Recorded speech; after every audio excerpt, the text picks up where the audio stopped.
No one here is saying only hydro. I'm not. You're not. No one here is saying only nuclear. I'm not. You're not. No one here is saying only fracking. I'm not. You're not. No one here is saying only clean coal. I'm not. You're not. No one here is even saying no solar and no wind turbines. We're just saying it shouldn't be subsidized. But to the rest of the media, this conversation is that of two radicals who need to be locked away, and that is concerning to me.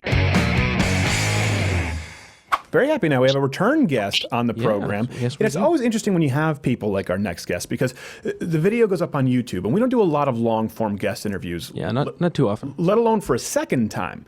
And you see this video, it goes up on YouTube. Of course, people who are Mug Club members, they enjoyed it. But the people on YouTube, they're split. And you see a lot of dislikes to likes, and then the ratio just hits a tipping point, and it switches when more people see it, and they actually start looking up what the guest is actually discussing. Looking up the stats that they give. Exactly, because, you know, this guy, he's a doctor. That means we're all a bunch of schlubs. But you can follow him on the Twitter as long as they allow him at EcoSense now. His book is Confessions of a Greenpeace Dropout. Dr. Patrick Moore, thank you for being back, sir. Great, Stephen. Nice to be with you again. Well, I'm really glad to have you back, because there were a couple of things I wanted to talk about. And I know that you wrote an article about 12 invisible eco-catastrophes and threats of doom that are actually fake. I'd like to get to those in a second. But last time we had you on, first off, did you get a lot of feedback from your end in your private inboxes, or did you check out the comment section? Do you just avoid it? No, I generally do look at the comments section, and it was quite a lot of comments. You're right. There was some negatives at first, knee-jerk stuff and trolls. But in the end, it came out very positive because I am telling the truth. And if anybody can find something that I'm saying that they don't think is true, I would be very pleased to hear from them so I can correct it. The comments switched because immediately people have a knee-jerk reaction, like you said. They go, oh, this person is a climate denier, hit dislike, until they realize, oh, hold on a second. One of the founding members of Greenpeace, a doctor, somebody who's actually studied this extensively.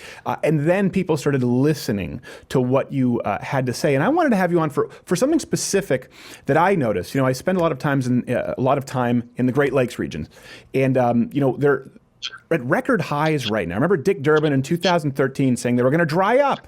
And fast forward a few years, some of them I think are at record highs, and I know others are at 17-year highs. And in contrast, what we talk about with climate change, wherever people line up personally, the region has had some of the best growing climates in decades. Cherries are a very finicky crop. That's one thing that I know because we have family who work in cherries, and it needs a very moderate, slow thawing winter. And they've actually had to dump cherries to price fix. So right away, I thought of you when we discussed climate change, a warming climate, and more precipitation.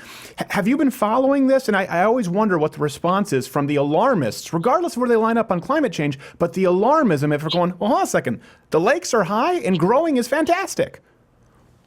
Well, they'll find some reason to say that it's bad that the lakes are overflowing, et cetera. You know, I mean, because now it's become that climate change is too hot, and it's too cold, and it's too wet, and it's too dry. And then they make up that there's more tornadoes and hurricanes, which is false.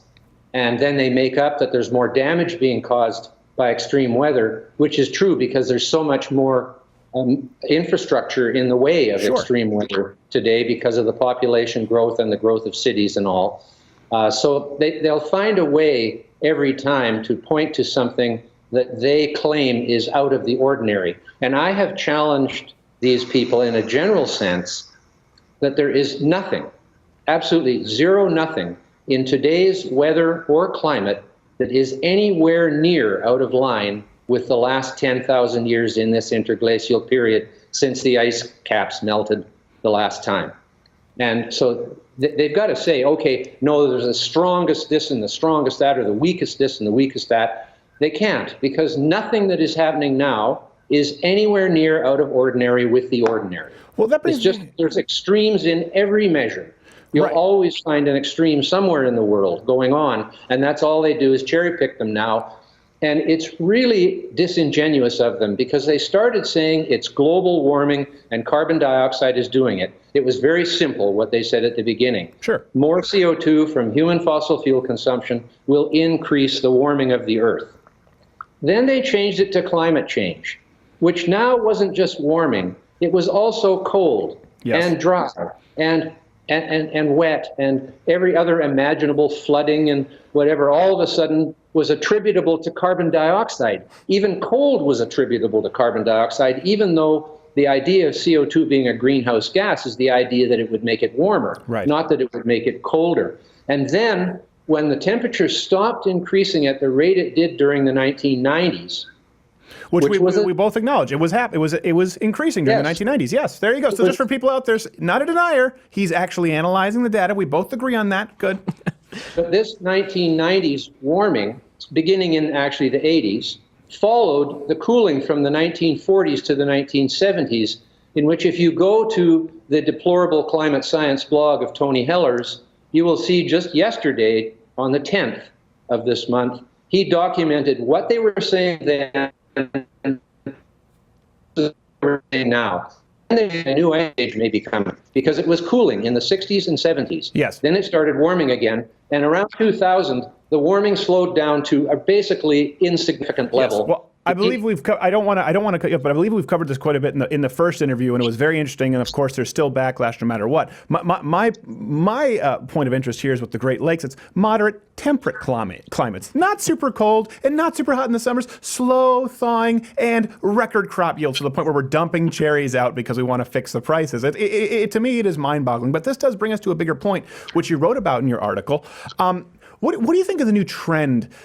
You know what? Maybe I'm ignorant. Maybe it's not a new trend, but it seems as though science right now is bowing to activism quite a bit, and that's kind of what you're speaking about, where science is often used to silence whatever contradicts its initial hypothesis. And a good example of this is right now, if people are watching this on YouTube, I don't know if you're aware of this, YouTube now puts fact-check links on all videos about people who might be climate change skeptics, as they put them, in order to debunk them. So right now it could be appearing. I have no idea at what point in this video. What do you think about science bowing to political pressure? Is that a real problem? Yes, it is a real problem. Like when Galileo was put under house arrest for his life for saying that the Earth went around the sun. And the same thing is happening now. People are claiming that CO2 is the main driver of climate change, global warming, and now it isn't even climate change, it's extreme weather events. They used to say, oh, that's not climate, that's just the weather, when you said, oh, it was really cold, or read something, that sort of contradicted the global warming scenario. And now all they do is talk about extreme weather, when they were telling us not to confuse weather with climate. Yes. About 10 years ago. It was used to actually make people make anybody look like a simpleton. They'd go, oh, you're confusing climate and weather, and of course that ruined Thanksgiving dinner. Have you heard, by the way, a good example, the hoax academic paper, it claimed that penises cause climate change? Were you up on this? I did hear about that, and I looked down and could not see any causal relationship at all. Well, yes, it's more of a climate detector. It's a veritable climate stick, I guess, for using them interchangeably. But it's pretty funny. They just used a bunch of climate jargon to associate penises with worsening climate change. But the funny part, I don't think a lot of people know about this, it actually was published in a peer-reviewed academic journal. They were tricked. That to me is, that really is Orwellian type scary as a non-scientist. Well, at my age, actually, Stephen, any cause-effect relationship related to that part of my anatomy would be welcome. Well, I'll tell you, there'll be a different doctor who I'll have on a private Skype after this. But, how does that happen? How does something like, as someone who's been in this industry for a long time, and obviously the work that you've done as a doctor, how does something like this get published? We always talk about peer-reviewed papers published in a peer-reviewed journal. How does something that was fraudulent by design make it through? What's the process like? How are they screening? It's completely corrupted in that almost all the peer review is being done by people's buddies who are on the same wavelength as they are. And actually, most of the peer-reviewed journals have been taken over by journalists. Used to be peer-reviewed science journalists were run by scientists who had a flair for publishing and for the language and, could read and write. But these people in charge of the science journals now are leftist journalists to a large extent. And they just have a barrier against anything that questions the litany or the truth squad. and as they call themselves, but they're not the Truth Squad. They're the Don't Let the Truth Out Squad. This has been, I'm on the west coast of British Columbia here. This has been one of the biggest wild berry years I have seen. It is actually the biggest one I've ever seen. Blackberries, which are gone wild here, they're not native to here. Huckleberries, salmon berries, salal berries, those are all native here. I've never seen anything like it. And it isn't just the warmth. As a matter of fact, I think the warming is a minor component of the record crop productions that are going on in grains and all kinds of other commodities around the world. It's the increase in carbon dioxide, which is fertilizing all of the green plants around the world and making them grow faster and yield more. That's the biggest part of it. And it's been more or less proven with satellites from about 6 different research groups around the world, in Europe, in Australia, in the United States.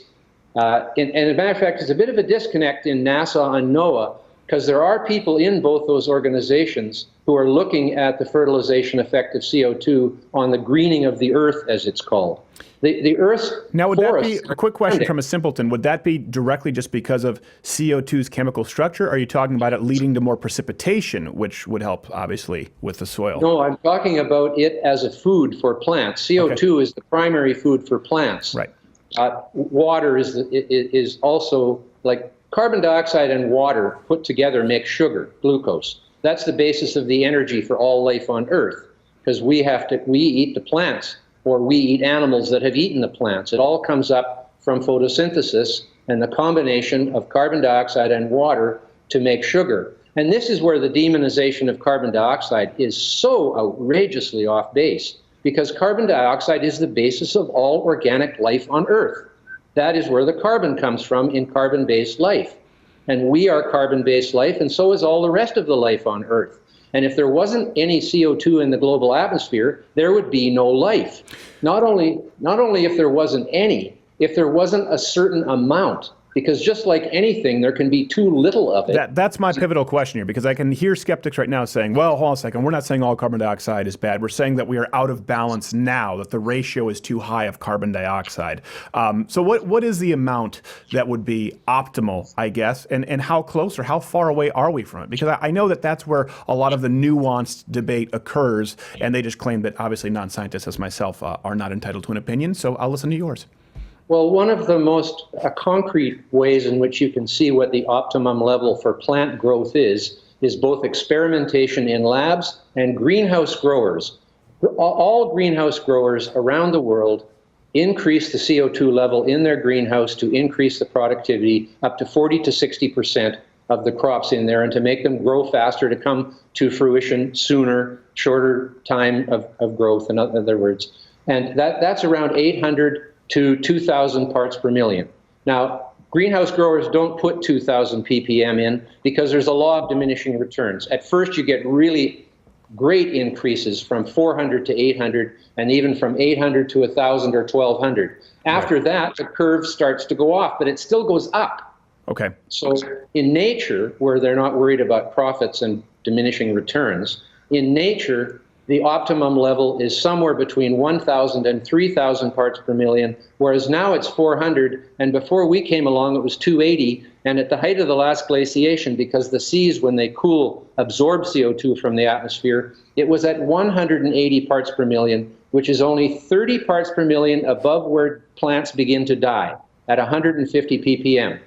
And during the last glaciation, the high elevation plants did die. That is pretty well demonstrated. And the reason they died is because the higher you go, the thinner the air becomes.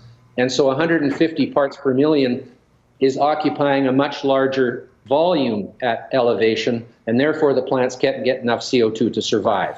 So talk about not being in balance. CO2 has been declining for 150 million years on a relatively steady basis. Right. The graphs are all available for anybody to see, and it's very well proven through ice cores and oxygen-18 proxies in ocean sediments, and et cetera, Stonehenge. that CO2 has been declining steadily, actually for the last 500 million years. But let's just take the last 150 million, where it has been steadily declining without any upward blips. There was a huge flux of CO2 into the atmosphere in the early Earth. Then when species learned to do photosynthesis and use that carbon dioxide to make sugars, they started taking it out of the atmosphere. But it wasn't until about 40 or 50 million years ago that it started to go into a danger zone. And it just keeps going down and down and down until we came along, whereas the marine calcifying organisms inadvertently, by building an armor plating for themselves, a very useful thing to do for their survival, presaged the end of life on Earth through the loss of carbon dioxide in the atmosphere. But screw them. Al Gore has another Learjet to get to. I understand exactly where you're going with this, but here's kind of the issue that we run into, right?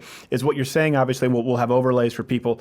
People can look up for themselves and obviously decide whether they believe it to be legitimate or not. There's something that is legitimate. There's truth, and then you can choose to believe truth. Unfortunately, but the issue is that everything you're saying doesn't break through, and so many, even YouTube, like we just talked about themselves, will dismiss you simply as a quack, as a denier, without listening to what you have to say. So I want to go back to something that you just mentioned, which to me is obviously of the utmost importance, because it ties into a lot of the cultural issues that we've discussed. Cultural Marxism, the censorship of speech. We see it in comedy now, but it really concerns me when you start to see it in science. You mentioned that a lot of these peer-reviewed journals were once peer-reviewed by scientists and now often by activist journalists. Do you have any examples? Or activist scientists. Or activist scientists, yes. The journalists control the journals, yes, largely these days. The activists control the science, so-called. Right. When they say climate science, right, or climate scientists, they mean themselves. Yes. They don't mean everybody who's studying the climate, because people who are studying the climate who don't agree with them are considered deniers, not climate scientists. Exactly. I'm talking about the peer-reviewed journals like we were discussing, and you said there's been a shift there. When did that shift occur? Because for a long time, again, Americans had to rely on certain systems and power that they believed to be truthful. When would you say that shift occurred, and do you have any, I guess, particular egregious examples that we could maybe... Beginning 30 years ago, 20 years ago, it was over by, 20 years ago pretty well. And that's what we've been being fed since, is basically a very filtered set of ideas. The idea that CO2 is the main driver of climate change and global warming is the centerpiece. Right. And that is false.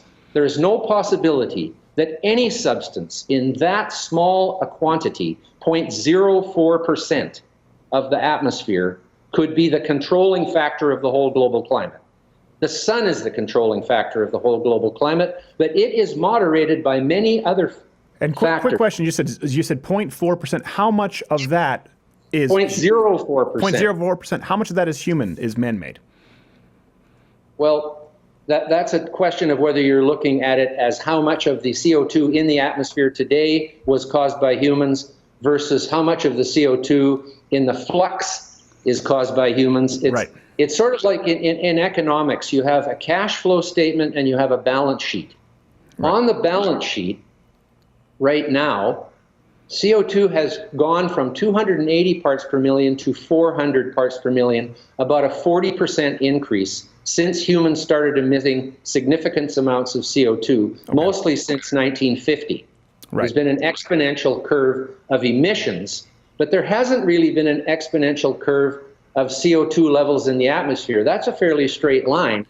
And that indicates that much of the CO2 we are emitting is being absorbed by the vegetation of the Earth, because that's what eats CO2. That's what I wanted to get to, because that to me is, I think this is kind of a bait and switch that occurs with a lot of people. Again, being someone who's not a scientist, but who's read as best I can, there have been drastic increases, certainly in human emissions. But like you said, I think it's very interesting if people look it up and see that, as you've discussed, the overall levels of CO2 in the Earth's climate do not necessarily correlate. They've been pretty consistent. And that, to me, was one of the most remarkable findings during my research into this issue. And I just highly encourage that everyone else out there go and do that research. Let me ask you, I want to go back to the journalism issue, because again, this is very important. It doesn't matter. We can scream until we're blue in the face about the truth if no one is there to hear it, if we get shut down. And that's why the deplatforming is so dangerous. Why do you think it is? Why did this happen? Now this will definitely be demonetized. Why did this happen with peer-reviewed journals? I mean, A good example, we kind of see it right now with the BDSM, or Brown just removed a study on rapid onset gender dysphoria, for example. They removed an actual study, we're talking about clinical studies, medical observations. We kind of see what's happening there, for example, on the gender science due to political correctness. But why do you think this occurred starting 30 years ago, according to your kind of your approximation? Why? What is the why here behind this and this transition so recently? Well, the real problem is there are 5 powerful elites in our society who benefit from this myth. Okay. The myth of carbon dioxide, And it depends on what's 5 or 6, depending on whether you think the media and Hollywood are 2 separate elites or whether they are one elite. Right. But starting at the top, with the green movement itself, the fundraising around this issue has been hundreds of billions of dollars over the years. Then you come to the politicians who benefit from the idea that they can save the citizens from this catastrophe, right?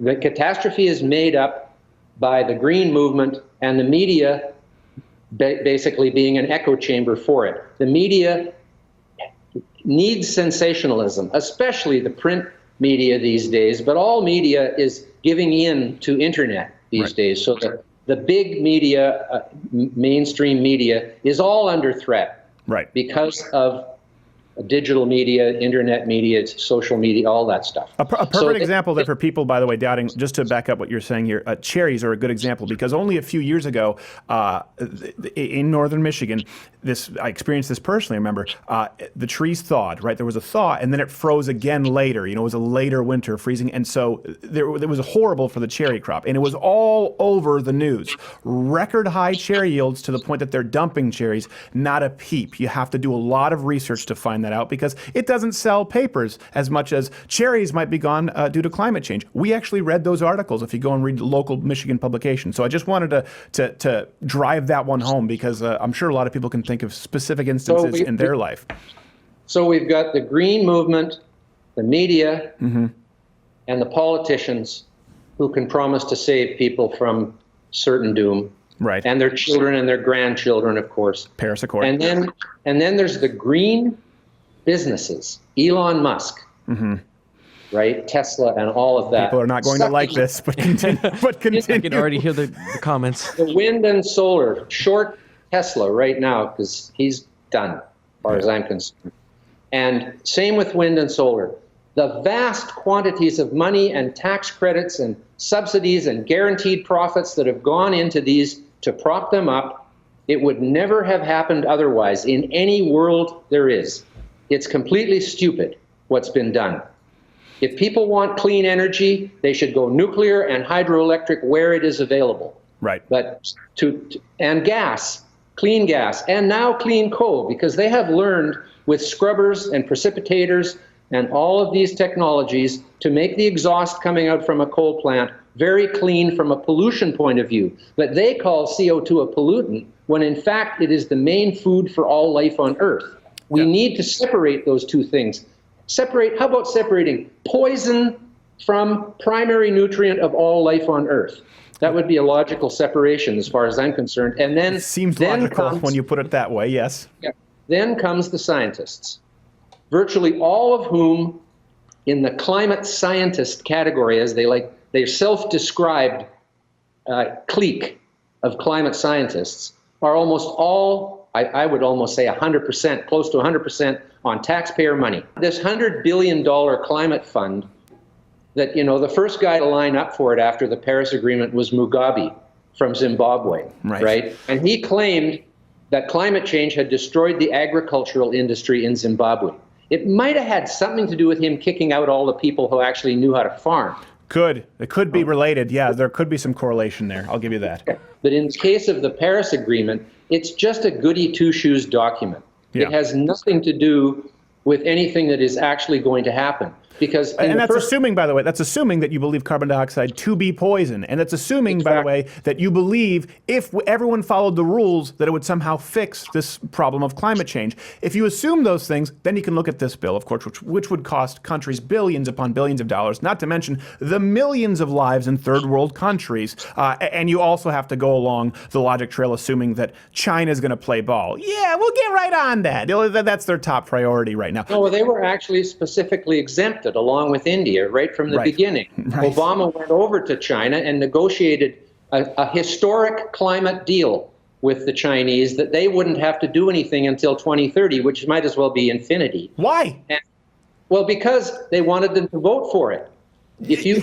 But why should they get to vote? And they're completely exempt. I understand that's why we wanted them to vote for it. They had to vote because they were one of the countries in the world. Yes, I know they're one of the countries in the world, but they're going to pull themselves out of this agreement. To me, it's like having a current felon who is in prison voting on the laws of felonies. It is unreal to me. And the reason I'm saying this, yes, does it sound absurd? I'm trying to make the point that people need to understand we needed the vote of a country who had no plan in taking part in the law to begin with. That is nonsensical to me, even if you believe everything else leading up to that point. And I think most people don't even know this.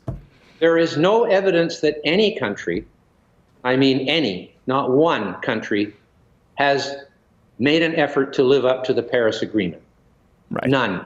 They're all just going about their business as usual. The United States, in fact, has reduced its CO2 emissions since the year 2000 more than any other country in the world. Yeah. Without any Paris Accord or Kyoto Protocol. And that's largely because of the conversion from coal to gas due to the fracking industry. And the Greens are against fracking, along with nuclear energy, which has no CO2 emissions, and hydroelectric energy.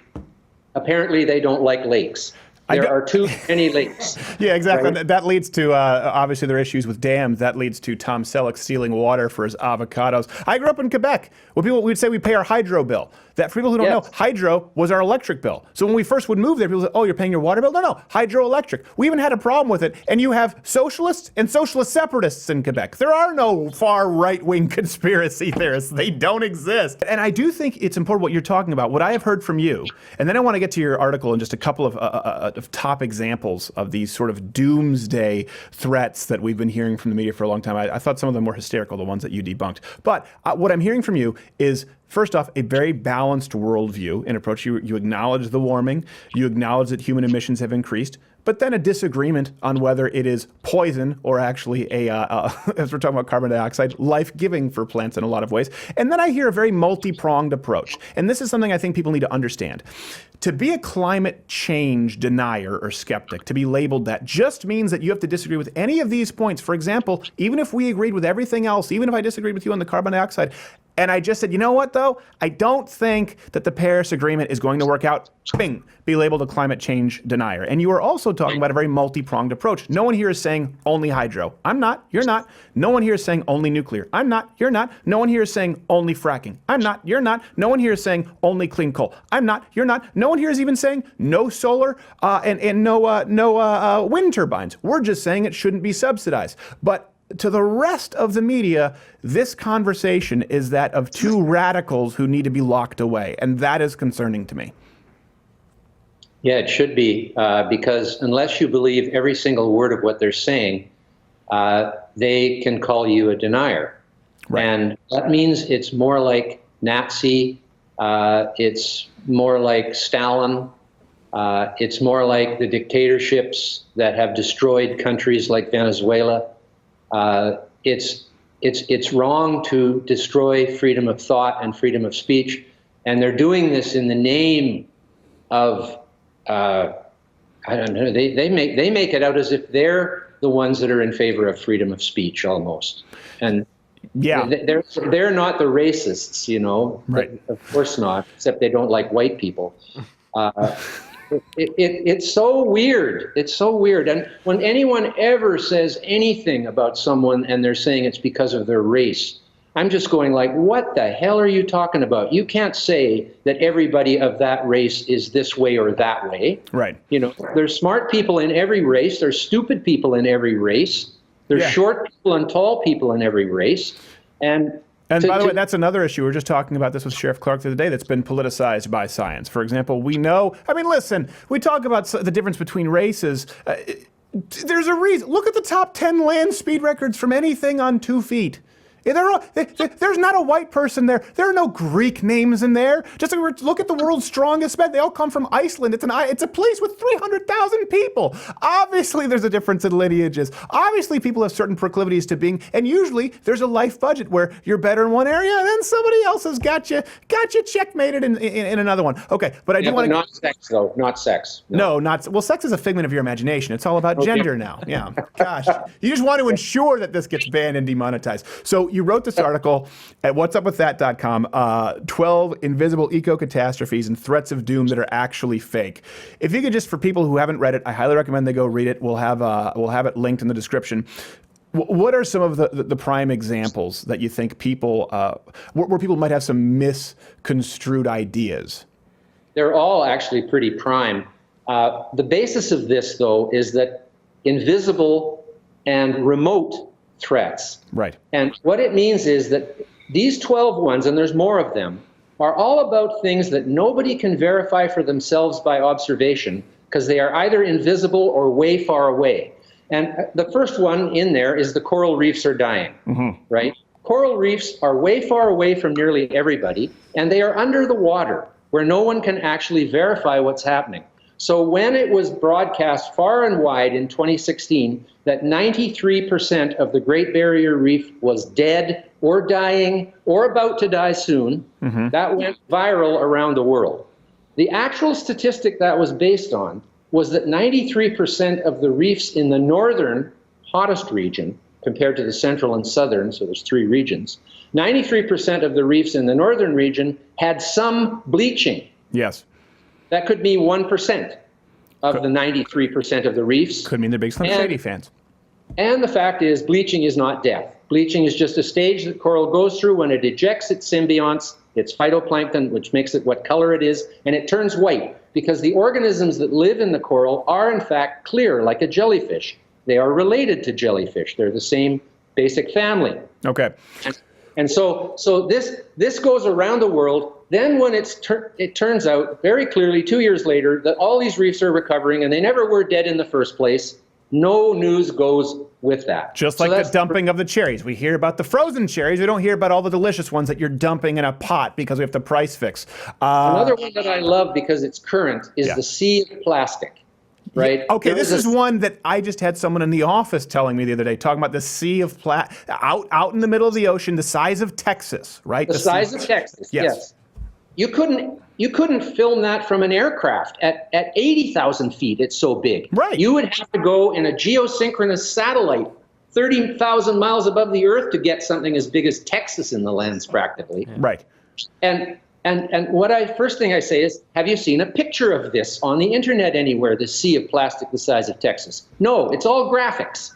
Right. There's no pictures of it. There's a picture of a bird a dead bird cut open where they have placed plastic objects in it so that it's more than a stomach could hold, right? It's totally fake, and it's all over the internet that this bird ate all this plastic and died. Right? Right. The reason fish and birds eat pieces of plastic is not because of the plastic.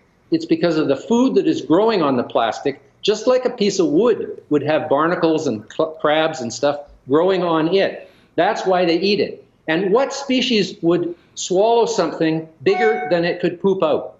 Right? If we could swallow something bigger than we could poop out, we'd all be dead because my dog did that once. He swallowed an entire ear of corn whole. Yeah. And then the next day went right on the table. So I wouldn't put it past some species. But that is now what again, devil's advocate here. What if would people argue, well, hold on, it's not that it's actually there is no sea of plastic.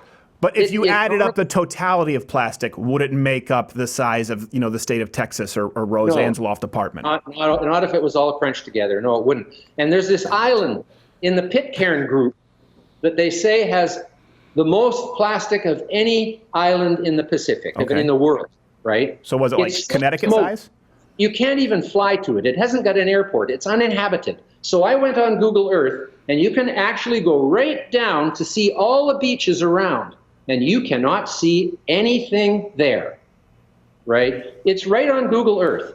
I'm redoing my main presentation to reflect these 12 fake catastrophes. So it's more like a Rhode Island's sized sea of plastic, is what you're telling me. There's lots of places where plastic is coming out rivers and clogging up estuaries, especially in Asia. Yeah. For some reason, they have a penchant for throwing plastic in the river. Yeah, I don't know. And in Eastern Europe, the communities of gypsies throw all their garbage out the back door, and it ends up in the streams and lakes. And it's a problem. But really, it's mostly a problem of litter. Yes. Plastic is no more toxic than wood, right? It's not toxic. Your credit cards are made of plastic. Vinyl records are made of plastic. You've probably got plastic things sitting on your desk in front of you. Well, the argument they would say is that it's unnatural, that wood was kind of a natural cycle of nature, that it would make its way out into the open water, whereas plastic is new because of humans. So they would say because it's unnatural, that it comes with problems. Except wood is also a plastic. The lignin in wood is a plastic. Cellulose was nature's first plastic. It's a polymer of glucose molecules. Yeah. So also very difficult to digest, by the way. I found that out from my nutritionist, that cellulose, he was like, well, actually, a lot of raw vegetables aren't really all that good for you because cellulose can be pretty tough on the digestive tract. And I learned that one the hard way. But yes, okay, so there's no sea of plastic. Fiber, though. They say fiber is good for your digestive system, even though you can't digest it. But best to put it through a cow first, because they can digest it. Actually, the cows aren't digesting it. It's bacteria in their gut that are digesting it. And the bacteria in their gut have fungi inside them that produce the actual enzyme that is able to split the glucose molecules from a cellulose. Doctor, I love you, but you're getting too nerdy. Okay, let's go to the next catastrophe here. Don't eat wood. Don't eat wood. Okay, this is one, obviously, we've talked about this. Polar bears. That's one that Philim and McAleer and Ann McElhenney have talked about for a long time. I mean, okay, can they give us that one along with the Great Lakes record highs? Can they give us the polar bears and say they were wrong about that? No, they cannot. Even though they admit that the polar bear population has increased substantially, they question the number from 1970 at being 6,000. So they say, oh, no, it couldn't have been that low back then. Actually, it was, because there was unrestricted hunting on polar bears until 1972, when the United States and all the other circumpolar countries signed a treaty restricting hunting on polar bears. Since then, they have increased to 25 to 30,000 from whatever it was back then. But it's a big increase, and virtually all the populations are stable or growing. But that's a nightmare. Why don't you just go look for yourself? Just go up and count the polar bears around the Arctic Circle. It's nothing to it. Right? That's the problem. That's the problem with these 12 invisible and threats of doom. They're either invisible, like carbon dioxide. That counts for about 5 of them. Ocean acidification, all this climate stuff, increased storms, is all caused by this minute invisible gas in the atmosphere. Oh, yes, right. And we believe in witchcraft, too. So. Well, people don't know, after this, me and Dr. Patrick Moore, we're going to have a good leeching with each other. We're going to be doing a lot of leeching. So, The polar bears, no one can go and verify it for themselves how many there are. They have to listen to scientists, sometimes activist scientists, on public money. They have to listen to activists, politicians. They have to listen to green activists, all of whom are in a cabal trying to make the population has increased. It will sure crash into oblivion any day now. Right? It's all about predictions for these people. Yeah. And Al Gore predicted there'd be no ice in the summer in the Arctic way before now, in 2007. I know. It's remarkable to me. Over 10 years Again, Dick Durbin with the Great Lakes drying up. I was looking at the Lake Michigan coastline going, okay, this is one that people can verify for themselves. Look, that used to be beach. We don't have beach there anymore. Can you give us this one? But polar bears I hate. I'd be fine if they went extinct. I know you're not supposed to say that, but they're one of the only species who actually hunt humans for fun. In the face, with availability, readily available, actually. Other food sources, they will eat humans. I don't like them. And paper straws suck. I think this is emblematic, and then we can leave on this, and I will get your thoughts. The plastic straw controversy. Okay. Obviously, this isn't as serious as people dying in third world countries due to energy concerns with modern climate activism. But the plastic straw debacle, here's what is so amazing to me. When someone first sat down and pitched the idea of a paper straw, right, before this was foisted on the American public, You would think there'd be a conversation of, well, hold on a second, how do we improve this? Because, right, everyone here, think right now. Think of a paper straw. You would think it's soggy, it sucks, everything you drink through this straw, your cocktail tastes like a number 2 pencil. You would think all of these things, and you would think that the people who thrust this idea forward of paper straws instead of plastic would have solved them. No, it's exactly what you think. It's like they don't care how inconvenient and terrible it is for humans. That's why I hate the paper straw controversy, because they suck. Your thoughts? Well, the real issue is, what on earth harm is the plastic straw causing? They make fake pictures of marine animals with straws sticking out of their eyes. As you know, I mean, it's completely phony. Straws are not dangerous. What's dangerous is castaway fish nets. It's not because they're made of plastic. It's because of the shape they're in. Right. It's because of their configuration.